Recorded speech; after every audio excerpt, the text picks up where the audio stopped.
Hörmətli həmkarlar, media nümayəndələri, qanunlarda dəyişiklik edilməsinin əsas məqsədi müasir çağırışlara uyğun olaraq bu sahədə aparan islahatlarla və buna uyğun olaraq təkmilləşdirmələrlə bağlıdır.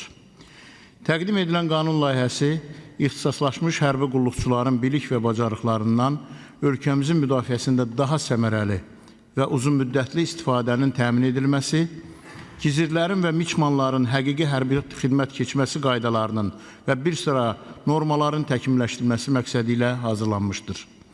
Belə ki, hərbi xidmət keçmə haqqında əsasnamənin və hərbi vəzifə və hərbi xidmət haqqında Azərbaycan Respublikasının qanunun müvafiq olaraq qüvvədə olan 12-ci maddəsinin G bəndinə və 38.1.4-cü maddəsindən tələblərinə əsasən bütün gizir və miçmanlar üçün dinç dövrdə həqiqi hərbi xidmətdə olmanın müddəti 5 il müəyyən edilmişdir. Hərbi qulluqçu hazırlayan xüsusi təyinatlı orta ixtisas təhsilli müəssisələrdə, habelə xarici ölkələrin analoji orta ixtisas təhsil müəssisələrində təhsil almış hərbi qulluqçuların ixtisaslaşmış peşəkar kadr olduğunu nəzərə alaraq, onların bilik və bacarıqlığından ölkəmizin müdafiəsində daha uzun müddətli istifadə olunması məqsədi ilə layihədə hərbi qulluqçu hazırlayan xüsusi təyinatlı orta ixtisas təhsilli müəssisələrin, habelə xarici ölkələrin analoji orta ixtisas təhsil müəssisələrini bitirmiş, gizir və miçmanların dinç dövrdə həqiqi hərbi xidmətdə olmasının müddəti 10 il müəyyən edilməsi təklif edilir. Adı çəkilən qanunların müvafiq olaraq qüvvədə olan 26-cı maddəsinin V bəndinə və 36.1.3-cü maddəsində gizirlərin və miçmanların həqiqi hərbi xidmətə qəbul olunması mümkün olan şəxslərin siyasında 40 yaşına tək hərbi vəzifələrdə, təbii ki, zabitlərdən başqa nəzərdə tutulmuşdur. Layihədə 40 yaşına tək hərbi vəzifələr ifadəsinin konkretləşdirərək hərbi xidmətdə olmağın son yaş həddinə çatmamış ehtiyatda olan gizirlər, miçmanlar, 40 yaşına tək ehtiyatda olan əskərlər, matroslar, çavuşlar ifadəsi ilə əvəz edilməsi təklif edilir. Azərbaycan Respublikasının 2023-cü il 22 dekabr tarixli 1074 nömrəli qanunu ilə hərbi xidmət keçmə haqqında əsasnamənin və hərbi vəzifə və hərbi xidmət haqqında Azərbaycan Respublikasının qanunun müvafiq olaraq 156 və 41-ci maddəsində qeyd hissəsi əlavə edilmişdir.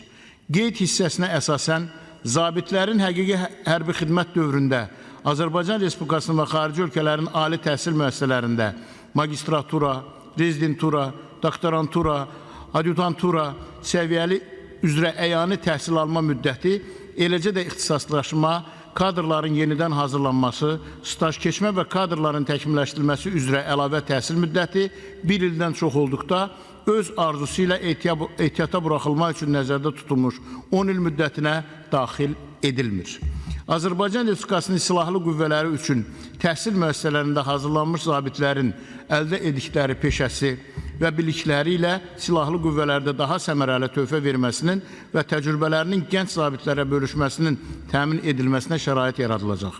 Bunun üçün həmçinin ölkəmizin müdafiəsində zabitlərin uzun müddətli xidmətini təmin etmək, peşəkar kadr potensialını möhkəmləndirmək, bu məqsədlə zabitlərin həqiqi hərbi xidmət dövründə əyani bakalavriat, əsas baza ali tip təhsili, təhsil müddətində də öz arzusu ilə ehtiyata buraxılmaq üçün nəzərdə tutulmuş 10 il müddətinə daxil edilməməsi təklif edilir. Bundan başqa, hərbi xidmət keçmə haqqında əsasnamənin qüvvədə olan 150-ci maddəsinə əsasən, hərbi qulluqçular rəsmiləşdirilmiş icazə əsasında ali mülki və orta ixtisas təhsili müəssisəsində hərbi ixtisasına yaxın olan və ya icra etdiyi işin xarakterinə uyğun olan xüsusi biliklərin artırılmasına imkan verən ixtisaslar üzrə, habelə mülki ali təhsil müəssisələrinin nazirlik və komitələrin nəzdindəki kurslara, xüsusi fakültələrə təbii ki, oxuya bilərlər. Təcrübədə bəzi hallarda hərbi qulluqçuların ali mülki və orta ixtisas təhsil müəssisələrində təhsil alması ilə yanaşı, eyni zamanda öz hərbi xidmət vəzifələrini yerinə yetirməsi mümkünsüz olur.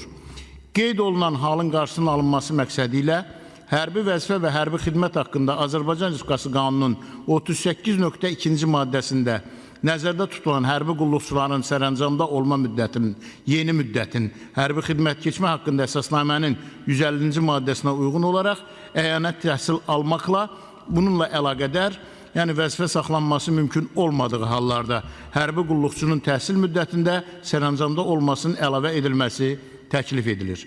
Eyni zamanda adı çəkilən qanunların müvafiq olaraq qüvvədə olan 172-ci 44.1 maddələrində əksini tapan cədvəllərdə əskərlər, matroslar, çavuşlar, gizirlər və miçmanlar üçün ehtiyatda olmağın son yaş hədləri eyni sətirdə müəyyən edilmişdir.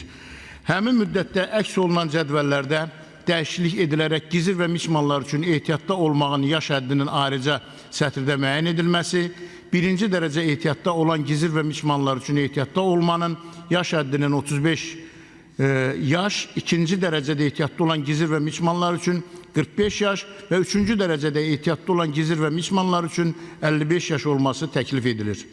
Adı çəkilən qanunların müvafiq olaraq 175, 45.2 maddələrində ehtiyatda olan hərbi vəzifələrin hərbi təlim toplanışlarına çağrılması maddələri nəzərdə tutulmuşdur.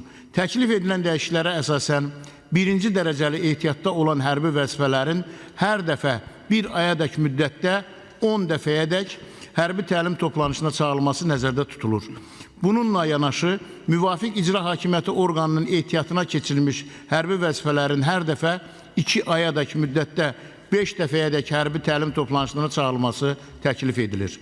Yuxarıda qeyd olunanlarla yanaşı, layihədə bir sıra texniki xarakterli dəyişikliklər də nəzərdə tutulmuşdur. Layihə həmkarlara paylanmışdır.